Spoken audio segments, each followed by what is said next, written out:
Elmswood, Texas wasn't the kind of town where people locked their doors at night. With a population barely pushing 6,000, it was the kind of place where everyone knew everyone, or thought they did.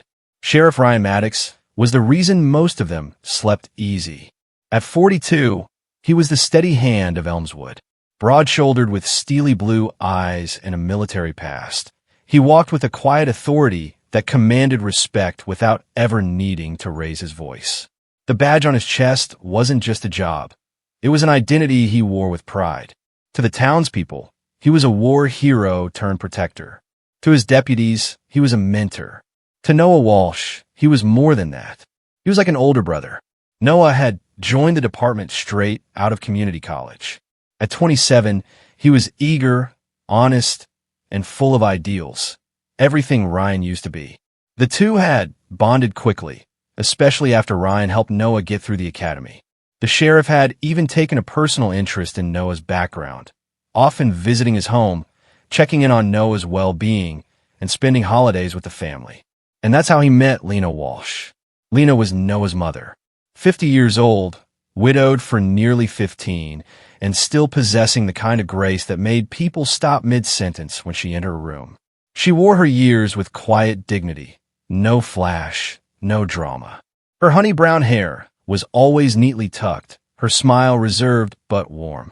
She worked as a librarian at the local school and carried a gentle melancholy that made her seem older, wiser, softer. Ryan first noticed it one spring evening during a department cookout. Lena had come by to drop off food for Noah and stayed longer than she planned. Ryan found himself drawn into a conversation with her that had nothing to do with badges or arrests, just music, books, and how hard it was to raise a son alone. For the first time in years, Ryan felt seen, not as a sheriff, not as a symbol, but as a man. Over the next few weeks, Ryan found excuses to visit the Walsh household, a follow-up on a case, a casual cup of coffee, a ride-along recap. Lena never questioned it, and Noah was too busy with night shifts to notice. The line between professionalism and personal affection blurred faster than either of them expected. It started with longer conversations on Lena's front porch, then text messages, then phone calls late into the night. Neither said it out loud, but the connection was undeniable. Ryan knew it was dangerous, not because Lena was older or because she was a civilian, but because she was Noah's mother. He told himself it was harmless, that they were just two lonely people finding comfort in each other. But he also knew he couldn't tell Noah. Not now, not ever, because Noah trusted him, and betraying that trust by getting involved with the one woman in the world Noah would never want him near would shatter everything. Still, Ryan couldn't stay away. The affair didn't begin with fireworks or declarations. It began with a single moment, a touch of Lena's hand on Ryan's knee during a quiet conversation on her porch, and neither of them pulling away. After that night, there were no more excuses, no more pretending. Ryan would drive over after his shifts, parking 2 blocks away to avoid suspicion. Lena would leave the porch light off. They'd sit in her dim kitchen, whispering like teenagers, though both of them knew this was anything but innocent. Lena tried to rationalize it. She told herself Ryan made her feel alive again, that after years of loneliness, she deserved to feel wanted. But even as she fell deeper, guilt gnawed at her. She loved her son more than anything. And if he found out, "I'm not trying to replace anyone," Ryan had whispered once, his voice low as he brushed a strand of hair from her face. I need you." For Ryan, the feeling was more than lust. Lena filled a space in him that nothing else could. Neither the badge, nor the community's praise, nor the shallow flings that came and went. But it wasn't just about love anymore. It was about control. He started getting possessive, subtly at first. He'd ask where she was going, who she was with, and why she didn't answer his text right away. When Lena tried to create space, even for a night, Ryan would show up unannounced, claiming he just needed to check in on something related to Noah's cases. And Lena, torn between fear and affection, kept letting him in. But it was only a matter of time before the cracks began to show. Noah first noticed something was off when he walked into the kitchen one morning and saw his mother quickly closing a text message on her phone. She looked startled, like a teenager hiding something. He didn't say anything at first, but the seed of suspicion had been planted. A week later, after leaving his patrol car at home and borrowing a friend's truck to head back early from a weekend shift, Noah saw it. Ryan's cruiser parked 3 blocks down from their house at nearly 11 p.m. His stomach sank. That night, Noah didn't sleep. The next morning, he confronted his mother in the kitchen. "Is there something going on between you and Ryan?" Lena froze. The silence between them was louder than any answer. "Noah," she finally said, her voice breaking, "I didn't mean for it to happen. He was kind to me. It just happened." Noah's face went pale. "He's my boss, Mom. He's my best friend. How could he?" Lena reached out to touch his hand, but he pulled away. "That man sat across from me at our dinner table," Noah said through clenched teeth. "And all the while, he was sleeping with you?" She had no answer. Noah left the house and drove until sunrise, anger and disbelief battling inside him. Back at the station that Monday, he didn't speak to Ryan. Not a word. And Ryan didn't try to explain. But inside, something shifted. For Ryan Maddox, rejection wasn't something he handled well. And being cut off by Noah, his closest ally, his only friend in the department, felt like betrayal. He began blaming Lena for pulling away, for making him feel like a secret, for threatening to ruin everything they had. That's when the thoughts started. The ones he told himself were fleeting. The ones about how easy it would be to end the problem if she were just gone. Sheriff Ryan Maddox had spent his entire career keeping the peace, but now he was at war with himself. Ever since Noah confronted Lena, their secret world had begun to unravel. Lena stopped replying to his messages as quickly. She no longer invited him over, and when they did talk, her tone had changed, cautious, guarded. She mentioned taking a break, needing time to think things through. That terrified Ryan. He had risked everything for her. His reputation, his friendship with Noah, his role as the sheriff of Elmswood. And now, she wanted space? He began driving by her house late at night, lights off, engine idling, just watching. He'd stare at her windows from the street, sometimes sitting for hours, rehearsing conversations he never had the courage to start. Then came a night he saw another man on her porch. A simple handshake, a warm smile, but to Ryan, it felt like a knife in the gut. He couldn't hear what they were saying, but he saw Lena laugh, brush her hair back, and invite the man inside. That night, Ryan didn't sleep. The next morning, he snapped at a dispatcher over a simple mistake. Lena had sensed it for days, that shadow hovering just outside her thoughts. She didn't want to believe Ryan was capable of more than anger. But something in his voice during their last call, the silence that followed her goodbye message, had unsettled her. She sat alone in the changing room after yoga, still in her matte clothes, staring blankly at her reflection in the mirror. Her face looked older tonight, or maybe just more tired. The years of grief, single parenting, guilt, and now fear.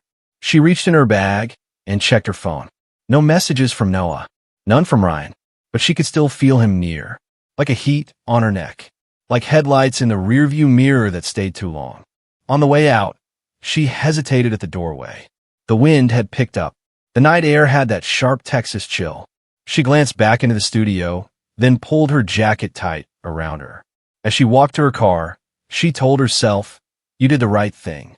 You ended it. It's over." But a part of her didn't believe it. Because with men like Ryan, men who confuse love with possession, it's never truly over until they say it is. She started the engine, turned on the headlights, and began her drive down County Road 9, not knowing the darkness ahead was more than just nightfall. During roll call, his voice cracked with frustration. Officers began whispering that the sheriff seemed off, but no one dared to confront him. He was still Ryan Maddox, the man no one questioned. But inside, something was rotting. He opened Lena's voicemail one night and heard her say words he never expected. "Ryan, this isn't working. It's hurting Noah. It's hurting me. Please, don't come around anymore." She had made her choice, and she hadn't chosen him. In that moment, something broke in Ryan. Not violently, not explosively. It was quiet, cold, calculated. He began to rationalize. Lena had manipulated him, used him, turned Noah against him. She wasn't the victim. He was. Everything he had built was crumbling because of one woman. And he convinced himself of one chilling truth. If Lena's gone, everything goes back to the way it was. He pulled out an old service weapon that had been reported lost during a training drill years ago. No serial number. No paper trail. The planning started like clockwork. He studied Lena's routine. Her yoga class on Thursday nights, the dark back roads she took to avoid traffic, the time she left, and the route she always followed home. He even knew the exact blind curve where the street light had been broken for months. Ryan wasn't just obsessed anymore. He was preparing for the perfect crime. He told himself it would be quick, clean, untraceable. She'd never see it coming. The night of October 14th, the sky over Elmswood was unusually dark. No stars, no moon, just thick Texas clouds smothering the town like a warning. Sheriff Ryan Maddox sat alone in his garage, lights off, his cruiser parked outside the house like nothing was wrong. But inside, he was fully armed, both literally and mentally. The pistol sat in a black duffel bag in the passenger seat of an unmarked pickup. A stolen plate covered the back. He had taken a week to prepare this route, one that bypassed all city traffic cameras. He wasn't going in uniform. He wasn't going as a cop. He was going as a man cleaning up his own mess. At 8:17 p.m., Lena Walsh pulled out of the yoga studio parking lot, just like she did every Thursday. She waved goodbye to the receptionist, sipped from her water bottle, and turned on a County Road 9, the long stretch of Tulane blacktop that curved through the woods and farmland just outside Elmswood. Ryan was already waiting. His truck sat parked on the side of the road a half-mile ahead, hazard lights flashing, hood propped up like a man in need of help. He had even splashed coolant on the pavement to sell the breakdown. And right on time, Lena's headlights came around the bend. She slowed down, hesitated, then stopped. Through her windshield, she could make out the figure of a man in a cap standing by the truck. He didn't wave, didn't move, just stood there, backlit by her headlights. She rolled down her window 2 inches. "Sir, are you all right?" No answer. Her heart rate spiked. Something felt wrong. She reached for her phone. That's when he moved. Fast, methodical, with the ease of someone who had trained for moments like this. In under 3 seconds, Ryan was at her driver's side window. One gloved hand reached through the narrow opening, slapping the phone out of her grip. The other lifted the pistol. She screamed. He pulled the trigger. The flash lit up the inside of the car like lightning in a bottle. Her body slumped against the door, her head jerking violently before going still. He stood there for a moment, breathing heavy. No emotion, no panic. He opened the driver's side door and gently pushed her body onto the passenger seat. Blood stained the side of her yoga mat. He placed the gun in the back of the car, wiped the handle clean with a towel, and slammed the door. Then he took off down the side road, ditching the unregistered truck 10 miles out, switching to a clean car he had parked behind an old grain silo earlier that afternoon. By the time he got home, he had already changed clothes, wiped the steering wheel, and dropped the burner phone into a deep creek on the outskirts of town. At 11:24 p.m., he called 911, not as the sheriff, but as a concerned neighbor who had seen Lena's car still parked on the side of County Road 9 hours after she should have been home.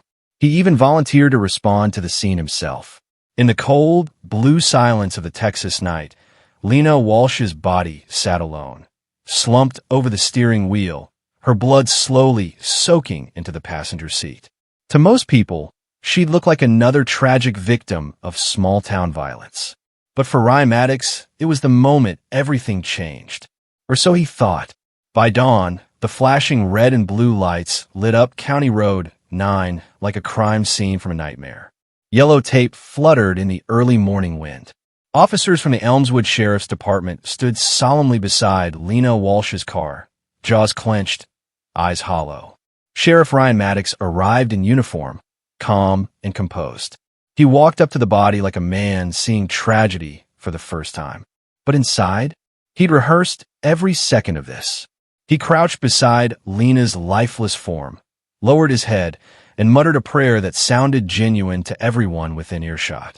Then he stood up, gave orders to secure the scene, and took control of the narrative. Possible robbery gone wrong, he told the press later that afternoon. There was no sign of forced entry. Her purse is gone. The shooter likely fled on foot before she was found. The town mourned. Flags flew at half-mast. At the sheriff's office, officers wore black bands across their badges. The school where Lena worked closed early for a moment of silence. The funeral took place on a cloudy Saturday morning at Elmswood First Baptist, the same church where Lena had read to children during Sunday school. Every pew was filled. Teachers, students, neighbors, and officers in uniform lined the aisles in quiet reverence. The casket was white with gold trim, surrounded by yellow roses, her favorite. A framed photo sat beside it, Lena laughing under a tree, sunlight in her hair. The joy in her eyes made it all the more painful. Noah stood at the front, suit wrinkled, voice caught in his throat. He hadn't written a speech. He didn't need one. My mom, she didn't ask for much from life. She loved books. She loved quiet. She loved me. He paused, jaw tightening. And someone took that from her. Someone who didn't deserve her kindness. Ryan sat in the first row beside senior deputies, his face a mask of grief. He wiped at dry eyes with a folded handkerchief, glancing downward as Noah's words pierced through the sanctuary like a blade. She believed people could change. She gave people chances they didn't deserve. That's who she was. Noah's voice cracked then, and he stopped. The silence that followed wasn't empty. It was heavy. A choir softly sang, "Go rest high on that mountain," and the church echoed with grief. People clutched tissues. A child whispered, "She was my favorite teacher," to her father. Ryan didn't speak to anyone that day. After the service, he slipped away from the reception line, disappearing into the back parking lot. But someone saw him. A local reporter captured a photo of him leaning against his cruiser, staring at the sky, face unreadable. It would run in Monday's paper under the headline, "Sheriff bids farewell to librarian slain in roadside tragedy." No one knew it was the face of a killer. Noah didn't speak for 2 days. When he finally did, his voice was low, detached. "She didn't deserve this," he whispered at the vigil. "She was the kindest person I ever knew." Ryan placed a hand on Noah's shoulder in front of everyone. "We'll find who did this. I promise." But behind closed doors, Ryan was unraveling. Guilt didn't hit him like a truck. It seeped in slow, like poison through a crack in the skin. He began waking up in the middle of the night, convinced he'd heard Lena's voice in the hallway. He'd reach for his service weapon out of habit, then remember it was gone, buried somewhere he didn't dare dig up. In the mirror, his own reflection had started to feel foreign.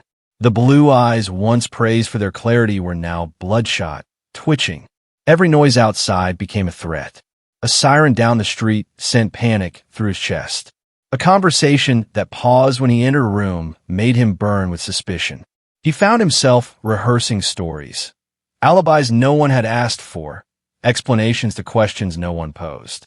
He'd stand in front of the bathroom mirror and practice, sounding shocked, concerned, devastated. God, how could this happen? I was home all night. She never said anything about being afraid. But no matter how well he performed, there was one audience he couldn't convince: himself. Each time he tried to sleep, her face returned. Not the Lena who smiled at books and sipped tea in her kitchen, but the Lena who gasped as the gun came up. The Lena who saw who he really was in the final second of her life. He deleted texts, threw away clothes, scrubbed tire tracks from the second truck before having it towed for junk. But even as he tried to stay a step ahead, something gnawed at him, paranoia. He started checking over his shoulder, replaying the scene over and over in his mind. The angle, the blood spatter, the bullet. Did I get everything right? At first, the forensics team didn't question much. The wound matched the caliber of a 9mm pistol. The window was down, no forced entry. Robbery seemed likely, but then a tech mentioned something odd during the second ballistics check. The bullet's angle is strange. It's not coming from outside the window. It's downward. The tech noted it casually. Ryan nodded and changed the subject. But that comment stuck with him like a splinter. Meanwhile, Noah had started his own quiet investigation. It began with a hunch. Something about Ryan's reaction at the scene had felt rehearsed. Too controlled. Too composed. Then there were the inconsistencies. The night Lena died, Ryan claimed to be home by 8 p.m., But Noah had seen him leave the station earlier than usual, and his cruiser never showed up on the department's GPS logs after 6:30 p.m. So Noah pulled Lena's phone records. Most messages were gone, but one number had appeared frequently in the weeks before her death, a burner. And then came the surveillance footage from a gas station just outside the edge of town. It wasn't clear. The camera angle was wide, and headlights blew out most of the detail. But the timestamp matched, and Noah saw it. A dark pickup pulling out of a side road minutes after Lena's usual route home. The same road where she was found. The footage was grainy, but the build of the driver, the posture, the way he turned his head when passing the camera, Noah knew. His hand shook as he watched it again. "It's him," he whispered. "It's Ryan." Noah stared at the screen in the dim light of the evidence room, fists clenched. The room was silent except for the low hum of the computer fan. The timestamp didn't lie. The gas station footage wasn't just a clue. It was confirmation. He backed the footage up, played it again, paused it, enlarged the silhouette. Same broad shoulders, same gait, same distinct lean to the right when turning, a limp Ryan had picked up from an old service injury. Noah didn't cry. He didn't scream. He just sat there, stunned, the air around him thick with betrayal. He killed her. It wasn't just a crime. It wasn't just a loss. It was personal. Noah wasn't the only one who noticed something was off. 2 days after the funeral, Detective Linda Ramos, one of the longest-serving officers in the department, caught Noah in the break room, her voice low and deliberate. "You holding up?" she asked, handing him a cup of coffee. He nodded, but said nothing. She hesitated, then leaned in closer. "Listen, this stays between us. I saw the sheriff's truck parked off Route 9 last week. Late, real late. Didn't think much of it until I heard where your mom was found." Noah stiffened. "You sure it was his?" "Positive," she replied. "That truck has a dent on the left tailgate and a scratched license frame. You don't forget details like that." He stared at the cup in his hands. "And one more thing," Ramos added. He requested to take lead on the scene that night before dispatch even confirmed the location. Almost like he already knew. Noah looked up, his throat tight. "You think it was him?" Ramos didn't answer right away. "I think, if it was anyone else, we'd be asking harder questions." That night, Noah didn't sleep. He didn't eat. He sat in front of his laptop until the sun rose, digging through phone records, checking timestamps, and replaying every memory of the last few months, not just as a grieving son, but as a cop. The mask Ryan wore had started to slip, and Noah was ready to tear it off. The next morning, Noah walked into the precinct with dark circles under his eyes and a purpose in his step. He avoided everyone, went straight to internal affairs, and requested a confidential meeting. He laid everything out. The footage, the inconsistencies in Ryan's timeline, Lena's burner phone, and his own testimony about the secret affair. It wasn't just suspicion anymore. It was a case. IA moved quickly. A small task force was assembled under the radar. The evidence was reviewed again, this time not with Ryan in the room overseeing it. The ballistics report was re-examined. More footage was pulled from surrounding traffic cameras. And the final nail? A set of boot prints found in soft soil 30 feet from Lena's car, initially dismissed, but now recovered and matched to tactical boots issued to the sheriff's department. Ryan's size. Ryan's issue. No doubt. On October 27th, 2 weeks after Lena's death, Ryan Maddox was called into a meeting under the pretense of discussing departmental protocol updates. He walked into the room expecting paperwork. He walked out in handcuffs. Noah stood just outside the doorway, arms crossed. Their eyes locked. Ryan froze, realization blooming across his face. But he didn't say a word. He didn't have to. The interrogation. Inside the interview room, Ryan still tried to play the part. "This is a mistake. Someone's setting me up." But he didn't ask who. He didn't sound shocked, just irritated, defensive. Detectives didn't push. They let the evidence speak. The gas station video, the GPS data blackouts, the boot prints, the missing truck. And then, quietly, coldly, they laid down the ballistics report showing the angle of the shot, the height of the shooter, and how the kill could have only come from someone seated next to Lena, not from outside the car. That's when Ryan cracked. Not all at once, but his silence said more than his words ever could. He leaned back, stared at the ceiling, and whispered. She said she was leaving me. Outside the room, Noah listened through the observation window, his jaw clenched so tightly it ached. You didn't have to kill her, he muttered. She just didn't love you back. But for Ryan Maddox, rejection wasn't something he could live with. The trial of Sheriff Ryan Maddox began on March 3, 2022. The entire town of Elmswood seemed to hold its breath. This wasn't just another murder trial. This was the fall of a man they had trusted to protect them. The man who spoke at their schools, who comforted victims, who wore the uniform like it was stitched to his soul. Now he was the one in chains. The courtroom was packed on opening day. Local reporters filled the gallery. Former deputies sat stone-faced. At the front, Noah Walsh sat beside the prosecution team, his posture rigid, his eyes hollow. He wasn't just a witness. He was the son of the victim and the man betrayed. The prosecution's case. The prosecutor didn't waste time. She laid out the motive. Ryan's obsessive affair with Lena, Noah's discovery, the fallout. Then the timeline. The surveillance footage showing Ryan's unmarked truck leaving the scene. The deleted text messages from a burner phone traced to a convenience store purchase made in cash, with grainy footage that still showed Ryan's face. The GPS blackouts in Ryan's cruiser. The boot prints. The bullet's trajectory, not from outside the car, but from the driver's seat. And finally, his confession. Not a full admission, no. But when detectives told him Lena was leaving him, he didn't deny it. He didn't ask for a lawyer. He just said, she said she was leaving me. That one line became the anchor of the state's case. The defense. Ryan's lawyer painted a different picture. He was a respected sheriff, a decorated veteran, a pillar of the community. In a witness box, Noah Walsh sat stiffly in his Navy suit. He didn't look at Ryan, couldn't. The man seated across the courtroom wasn't the mentor he had once admired. He was the man who murdered his mother. The prosecutor stepped forward, voice calm but piercing. Officer Walsh, when did you first suspect Sheriff Maddox might have been involved in your mother's death? Noah cleared his throat. His voice, though trembling, was resolute. The night of the funeral. Something about the way he touched her casket. It felt staged. Cole, the defense attorney, stood up sharply. Objection, speculative. Sustained, the judge nodded.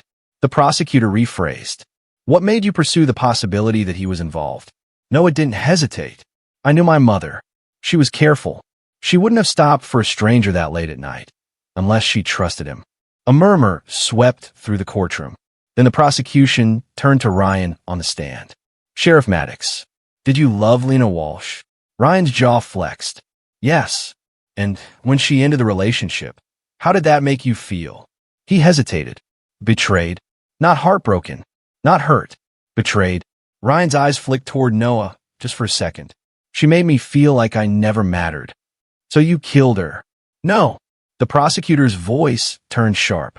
You parked a truck on a dark road. You posed as a stranded motorist.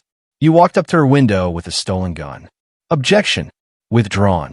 The room went silent for a long moment. Then the prosecutor leaned in slowly. She trusted you, and you turned that trust into a bullet. You're telling me this man, with no criminal history, would murder a woman in cold blood because she didn't want to date him anymore? They called it circumstantial. They claimed the footage was inconclusive, that someone could have used Ryan's gun, his boots, that maybe the real killer was trying to frame him. But it wasn't enough, because sitting in the witness stand was Noah Walsh, his voice shaking as he recounted the day he found out about the affair. The anger, the confusion, the betrayal, and then his mother's death. He knew how much I loved her, Noah told the court, and he still did it. The verdict. As closing arguments wrapped and the jury was excused, silence fell over the courtroom like a funeral shroud. The judge called for a recess, giving everyone a moment to breathe or to try. Ryan Maddox sat motionless in his chair, his shackled hands resting on the defense table. His face was blank, but his eyes searched the room, scanning for something. Maybe comfort, maybe one last illusion of control. That's when his gaze landed on Noah. Across the courtroom, seated in the front row, Noah didn't look away. For the first time in months, their eyes locked. No words were spoken. None needed. What passed between them in that frozen second was a lifetime's worth of pain, betrayal, and rage.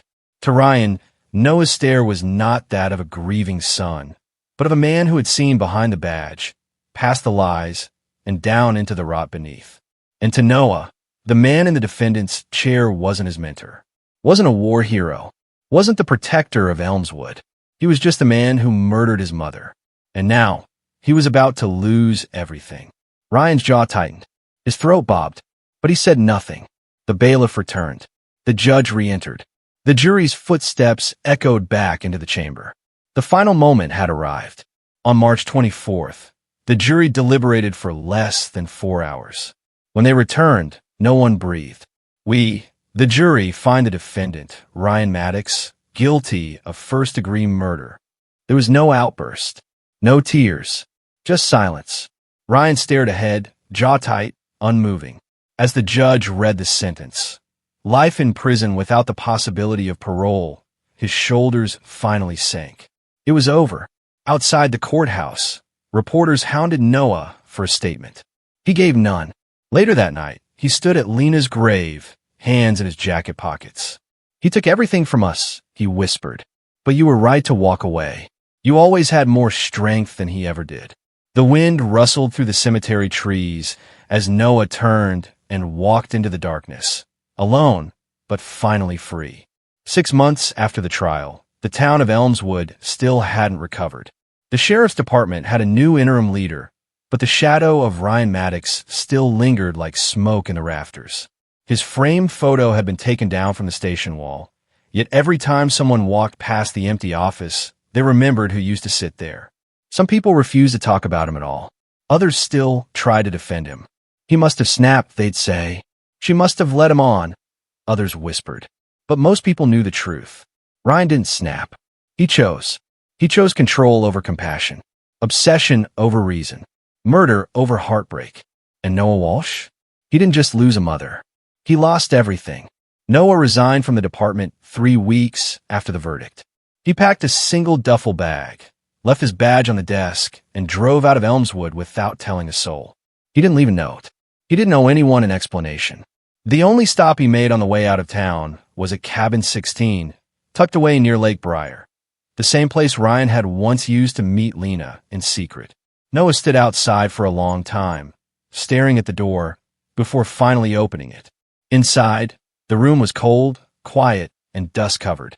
He found a photo frame tucked in the back closet, one that held a picture of Lena and Noah from years ago. He remembered the day it was taken. Her hair was longer then. He was still in high school.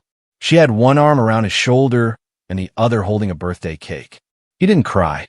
He just took the frame, slipped it into his duffel, and walked out. Ryan Maddox, inmate hashtag 388-419. In a maximum security prison outside Austin, Ryan sits alone in his cell. He receives no visitors, no letters, no press inquiries. He declined interviews. He doesn't talk about the case. He rarely speaks at all. But every night, according to his cellmate, he whispers the same name as he stares at the ceiling. Lena. Whether it's regret or obsession that still haunts him, no one knows. And no one cares. In Cell Block C of the Red Hollow Correctional Facility, Ryan Maddox became just another number. Inmate hashtag 388-419, but everyone knew who he was. Guards called him Sheriff with a bitter edge. Other inmates kept their distance. Some were ex-cons he had helped put away. Others just knew better than to trust a man who had murdered the mother of his best friend. But the worst punishment wasn't the silence from others. It was the noise in Ryan's own head. He barely spoke. He refused visitors. He skipped yard time. He spent most days staring at the peeling wall above his bunk, tracing cracks like fault lines in his past. Every night, at precisely 2:14 a.m., the time Lena had been pronounced dead, Ryan would wake up in a cold sweat, gripping his sheet, gasping for air. Some nights, he'd scream her name. Other nights, he'd whisper it over and over, until his cellmate begged the guards to move him. Lena, Lena, Lena. In the prison chapel, a volunteer chaplain offered to speak with him. Ryan refused. One guard found a hand-scratched sentence on the back of Ryan's Bible during a cell inspection. "I killed the one person who looked at me like I was still human." He never claimed it, never denied it either. Months turned to years. His hair grew thin. His hands, once steady and commanding, now trembled when holding a spoon. To the world outside, Ryan Maddox no longer existed. But inside Red Hollow, he lived every day with one unchangeable truth. She chose to walk away, and he chose to silence her. Legacy. Elmswood renamed the public library after Lena Walsh that fall. The town held a small ceremony, just a few dozen people, a plaque, and a brief speech by the mayor. Noah didn't attend, but a week later, one of the librarians found a folded note placed gently beneath the plaque. It read, "You were the heart of everything good in my life. I'm sorry I couldn't protect you. I'm trying now. I hope that's enough." N. The fallout from the Maddox case didn't end in the courtroom. Across Elmswood, and even the state of Texas, questions were raised. How had a sheriff, decorated and praised, hidden something so dark for so long? Who else had looked the other way? The county board launched an internal review of the sheriff's department. Old complaints were re-examined. 2 deputies who had privately expressed discomfort over Ryan's temper in previous years were brought back for interviews. Neither had filed formal reports. Both admitted they were afraid to. The Texas State Commission on Law Enforcement issued a statement weeks later. When the people in charge of enforcing the law become the ones who violate it, the entire foundation of justice trembles. CNN picked up the story. Then Dateline. Then a Netflix documentary crew came knocking. A reporter from the Texas Tribune ran a long-form expose titled, "The Sheriff, the Sun, and the Silence. Power, Obsession, and a Town Betrayed." Local schools began revising lesson plans on law enforcement ethics. Officers across the state were mandated to attend new training on emotional boundary violations, abuse of authority, and early signs of coercive control. One senior officer at the Elmswood precinct resigned quietly. Another transferred across the state. But not everyone moved on so easily. Some townspeople still whispered doubts. He was a good man once, they'd say. He did more good than bad. But the library Lena once filled with books and light now had a plaque on its wall, and a silence beneath it that no story time would ever fill again. Noah Walsh spent the next 2 years drifting from place to place, Nevada, Colorado, New Mexico, never staying longer than a season. He worked odd jobs under different names: ranch hand, security guard, bartender. No one ever asked why a man with that posture, those eyes, seemed permanently on edge. He didn't tell them about Elmswood, about his badge, about Lena. But every town had a library, and he visited each one. In Santa Fe, he saw a mother reading to her child, voice soft, steady, full of warmth. It made his throat tighten. In Taos, he ran his fingers along the spine of a book his mother used to love, To Kill a Mockingbird. He didn't open it. He didn't have to. The ache never went away. But in time, it changed. It became quieter, sharper, but bearable, like a wound that finally stopped bleeding but refused to close.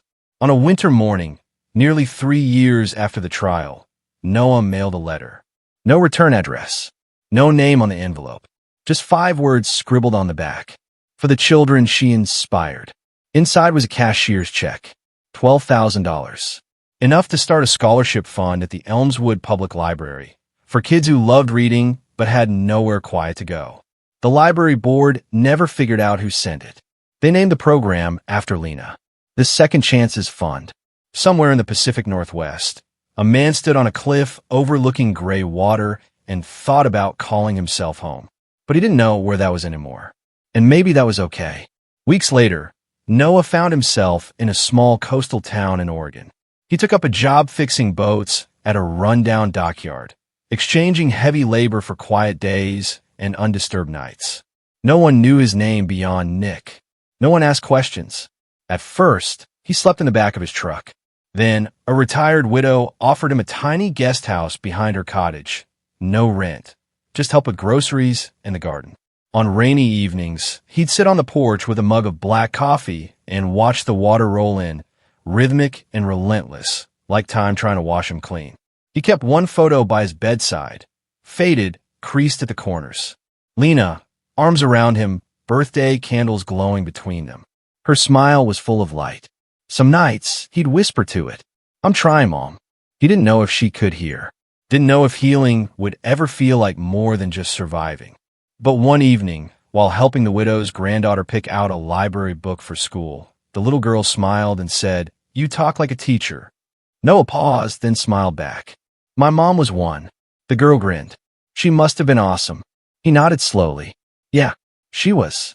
It wasn't much, just a small moment. But for the first time in a long while, it felt like a beginning, however quiet.